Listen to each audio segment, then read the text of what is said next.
Hey everyone, welcome back to my channel. I'm Kayla and it's time to crack into a good book. So today, well first I wanted to start off with like a couple of announcements I guess. So I recently made it past 100 subscribers, which is really exciting. So I said something over on my Twitter account, just like, thanking everybody, but then I was like, oh wait, I haven't done this on my actual YouTube channel, so that's my bad. But anyway, so I just wanted to start off by saying like, thank you so much for all of you who have subscribed to my channel and who, interact with me in the comments and watch all my videos. Like, I really appreciate it so much. It just means a lot that there's somebody out there who wants to listen to what I have to say about books. So that's very exciting. So again, just thank you so much. So some of you may have noticed in the description on some of my videos, I recently became a Book of the Month YA affiliate. So I'm just like really excited about this because like I'm a fairly small channel and I did apply, like they didn't reach out to me, but I was like, you know what? I may as well try to apply and see like what's the worst that could happen. They just say no. So the link that is included in the description is just an affiliate link. So basically like if you want to sign up for this Book of the Month YA box, you can and want to also support my channel, you can click the link and sign up and that will actually help support me. But like, I mean, obviously you're not obligated to do this at all. But it's just, if you're going to sign up anyway and want to support my channel, like I would very much appreciate it if you use that link there.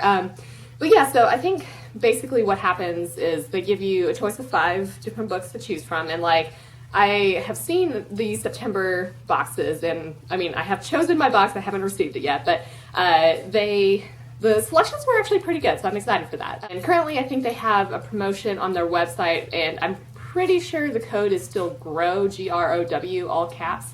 But I mean, like, once you go to the website, it should have it up on the banner on top. But you can sign up for your first month to get the book for $9.99, I think, which is like, half off a YA hardcover, and that's not bad.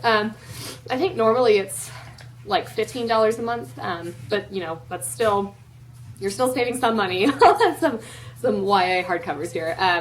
Anyway, yeah, so if you're interested in signing up for the box, and want to support my channel, you can use my link. Otherwise, again, no obligations here. But anyway, so in my August wrap up, I had kind of like toyed around with the ideas of, like, do I split up my book wrap ups or try to do it all at once? So I'm gonna give it a shot to do like the mid-month wrap up and an end of the month wrap up and just see how things go. I guess without further ado, we can jump right in. I've read 12 books this month so far, I think, so that's pretty good. I think I'll again just go from lowest to highest ranked. I've got a lot of 3 stars, so we'll just start with this one. So this is Contagion by Erin Bowman. This I rated, again, we're starting at the 3 out of 5 star range. So this I rated 3 out of 5 stars. Basically what happens is this crew receives like a distress call and they like go off to investigate the planet where this call came from. It's like, I can't remember, I think it's like possibly like a hush-hush mining operation is happening here. One of the characters is a doctor and she like actually survived a horrible event from this same planet years ago. And I think, God, I've read this at the beginning of the month and wrote notes and like my memory is still kind of hazy. But yeah, I think what happened was like, I mean, everybody died except for her. And basically there's like the same thing happens here where there's one survivor, but everybody else is dead once like they actually get to the planet to investigate. But like only kind of dead. There's a bit of like zombieism happening here. This is like, a sci-fi horror book. I enjoyed it, but at the same time I wanted more like disease and just, I wanted to feel a little more scared than I actually was. But like, I mean, I still enjoyed it, but I had higher hopes, I guess, for it. Again, still enjoyable and interesting and like just fun to read. I will say, I don't think the protagonists were all that memorable, at least to me. Like, I mean, a couple of them were, but some of them are a little like interchangeable in my mind, I guess. So, not too memorable, but this was like, it was an enjoyable book. I don't know if I'd reread it or continue on in the series, but I did have a good time. The next book I'll talk about is The Test by Sylvain Nouvelle, and so this is the author of Sleeping Giants and that whole Themis Files series, I think. So this is like a short story type novella book, where the premise is like you have to take this test to become a citizen, but like turns out like the test was not what I thought it was going to be. And our main character is taking this test to become a citizen. I think this is, in Britain. So he ends up having like the power to choose over life and death, basically. I don't want to like get into it more because I think, it's better for you to not really know what's going to happen. I will say it was a really interesting idea, and I did enjoy it, but I don't think it's quite as good as like Sleeping Giants and the Themis Files. But yeah, it was an enjoyable little read here. The next book I'm going to talk about is Blackwing by Ed McDonald. So again, this is all the 3 out of 5 star range. So this basically is like a post-apocalyptic sort of world where like centuries ago there was this like war fought with these like evil immortal, these evil immortal entities called the Deep Kings. I think they're like I don't know if they're gods or just like evil sorcerers or what exactly. Versus like the Nameless, which are kind of also sorcerer gods that are maybe better. So this kind of like drops you into the world without much explanation, and you kind of like pick things up as you go along a little bit. Basically, the Deep Kings and their like minions, I guess, are kind of, trying to continue the war and take over land, and there's this like machine thing called the engine that supposedly repels all the Deep Kings and like the evil creatures. So one of the Nameless god things is called Crowfoot, and I believe that's correct. So he like kind of talks to our main character. Our main character has a tattoo of a crow on his arm, I believe. I'm sorry, it's a raven tattoo, not a crow tattoo, even though the person is called Crowfoot, or the Nameless is called Crowfoot. The main character has this raven tattoo that like kind of manifests into reality whenever the Nameless god thing wants to talk to him and like, steer him along his way. I think the magic is sort of like a light-based system. I'm not really clear on this. But yeah, so there's this like, the Misery is like this possibly frozen, I think, wasteland. And they're just like trying to prevent evil creatures from coming back. This engine is like malfunctioning kind of, and like, obviously that's bad because nobles in this world kind of like take advantage of these people called like talents. So like people with magic, and they basically harvest, I think, their magic in sort of like a factory type setting to power the engine. And like things aren't going all that well. I can't remember if there's like aren't as many people with talents, or like it's just not going as far, like the light power as it used to. There are some like really creepy creatures in this. There's like things called darlings, which are like creepy ass kids, I'm pretty sure, who kind of control people. Then there's the brides that start off as like normal women, I think, and then end up recruiting people to like worship them, and there's kind of like a sex slave component going on here. But basically, like the more successful they are, like the larger and larger they grow, so that like the more successful brides are like giant balloons of people, basically. Honestly, I'm not really sure what all happened in this book. Like, I enjoyed it in parts, but otherwise I was kind of like, I don't know what's going on. It was okay.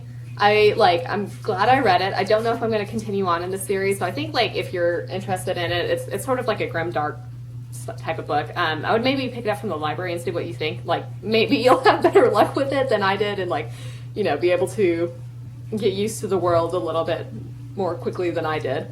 Next book I'll talk about is Sorcerer to the Crown by Zen Cho. So this is, again, a 3 out of 5 star rating. So this was, like, okay. I think, I don't know if I would have liked it more. Like, I read it in, I think, an evening. But I was just, like, really tired, and honestly, like, reading it kind of made me even more tired.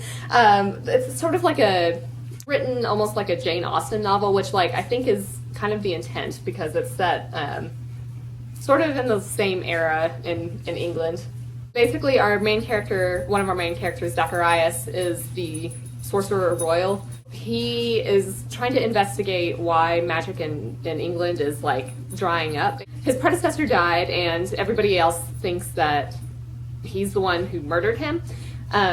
so they don't like him all that much, but he's still trying to like investigate why, you know, magic is drying up, and he was kind of just meh overall. Like, I wasn't big on him as a character, but we're introduced fairly early on to Prunella, who is like, I think probably the other main character in this. I liked her a lot. She was really great. She was kind of, you know, like intelligent and resourceful and really great at magic, so that's cool. So there's like kind of this whole subplot about reforming the laws, because like in this world, women are not allowed to be sorcerers. So as we go along, Zacharias, you know, ends up trying to reform the laws basically to allow for women to practice magic. And like Prunella obviously plays a big role in this. So I liked that quite a bit. There were different types of familiars in this book. Like, I think there were dragons, unicorns, like fae creatures. So that was really neat. Other than that, like, I don't really have a ton to say about this book. Like, I did enjoy it, but again, it's written kind of like a Jane Austen novel. And if you are perhaps already tired to begin with, it may make you more tired like it did for me. But yeah, so I would say, like, maybe you take a look at it from the library if you're interested in it. Next 3 out of 5 star rating here that I'm going to talk about is Robots versus Fairies, which of course is like the classic mashup. So these are edited by the same people who edited The Starlit Wood, which I read several years ago and like really enjoyed. So they are pretty good editors, I think. You know, I think anthologies are kind of like a mixed bag. Like, sometimes you'll connect with more stories more than others. Overall, I would say, like, this was an okay anthology. I don't think it's nearly as good as The Starlit Wood. So obviously in this anthology, we've got the authors siding on Team Robot or Team Fairy and write their stories accordingly. A lot of them did have some like fun crossovers. Like, if you're in a fairy story, there's some sort of robotic element or vice versa. So that was kind of neat. I liked Sean and McGuire's story a lot. It's Team Fairy, and it's set in like a Disneyland type world. I don't want to say much more about that because I think the developments kind of add to the story. But I did like that one a lot. Liu, I don't know, has a story about like creating robots to do certain jobs and like basically the consequences of what happens if they do that job too well.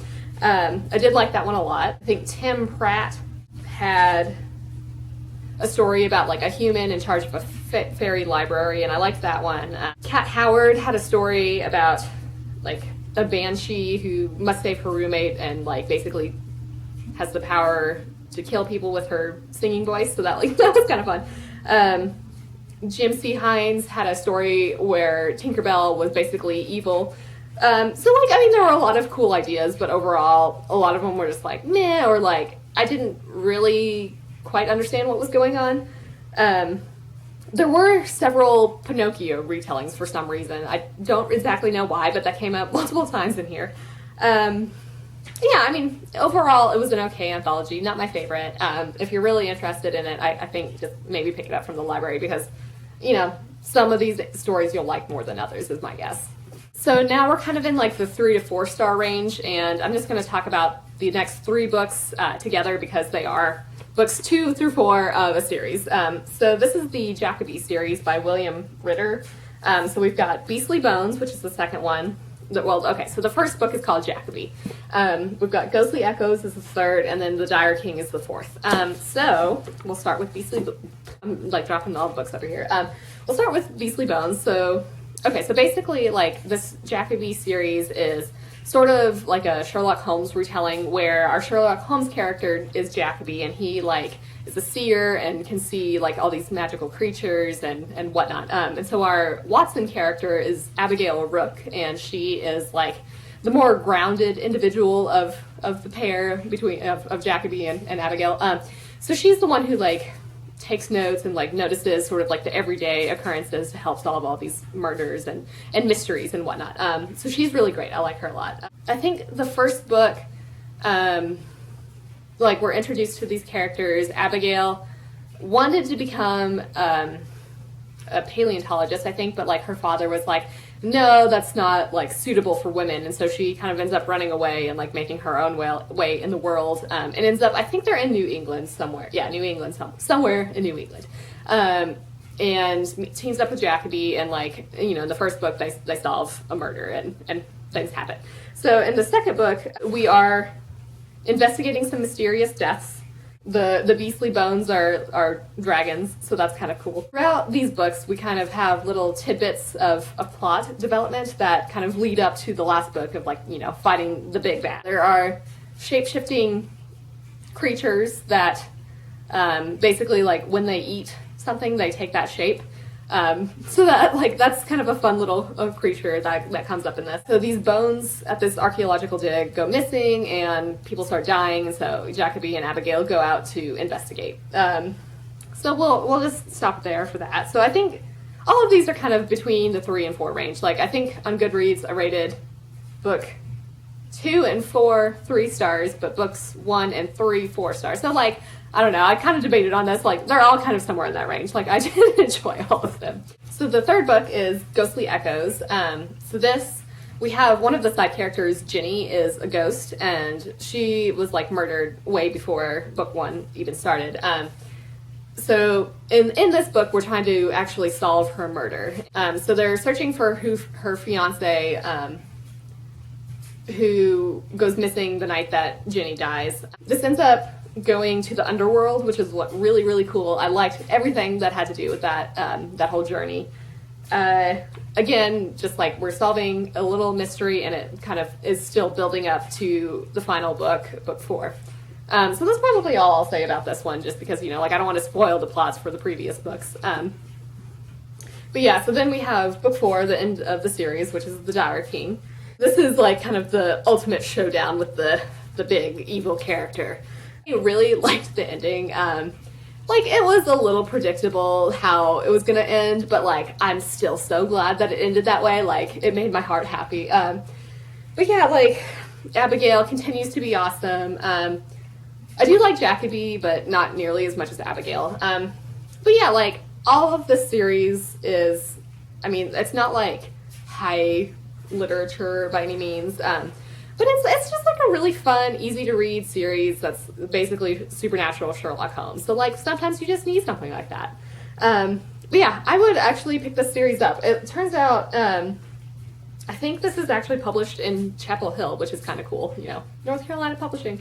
But yeah, I would definitely recommend this series. I picked all of these up on Book Outlet, and, you know, I'm pretty satisfied with the decision. I think they should still have most of them, I think, if you are interested in them. Several of these books I technically haven't hauled for you guys, but, you know, here they are.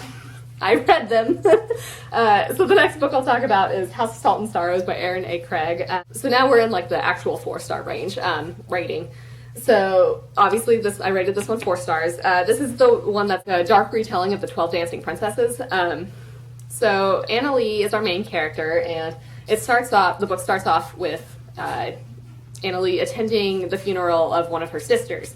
So this is not the first funeral of one of her sisters that she has gone to. So she, like, starts to think that this particular sister's death is actually a murder instead of an accident. So she's, like, trying to investigate this. There's kind of some debate on whether her family is actually cursed or not, because these, you know, the daughters of the family keep dying. And so, like, this kind of ends up with, you know, people not really, like, wanting to have anything to do with them, and then that kind of, like, leads the way into the 12 Dancing Princesses aspect. So I don't want to, like, say too much more about that, just, you know, so you can be pleasantly surprised by things. This does have some, like, ghosts and haunting elements to it. It was definitely creepy, but not as, like, terrifying as I thought it would be. I did enjoy it, though. I thought this was really well done. I think it's very atmospheric. So if you're, like, interested in a sort of creepy-ish tale by the sea, like, I would definitely recommend picking this up.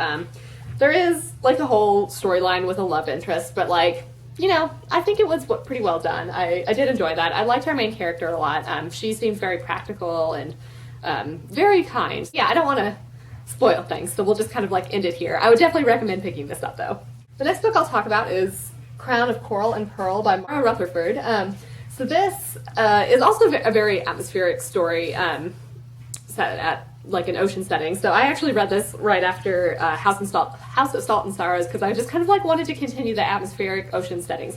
But anyway, so in this, the premise behind this story is like, I mean, basically what it boils down to is a story about sisters and like what they would do for each other, which is very sweet. I liked that aspect a lot. So this island, I think it's Verenia, where the sisters Nor and Zadie grow up.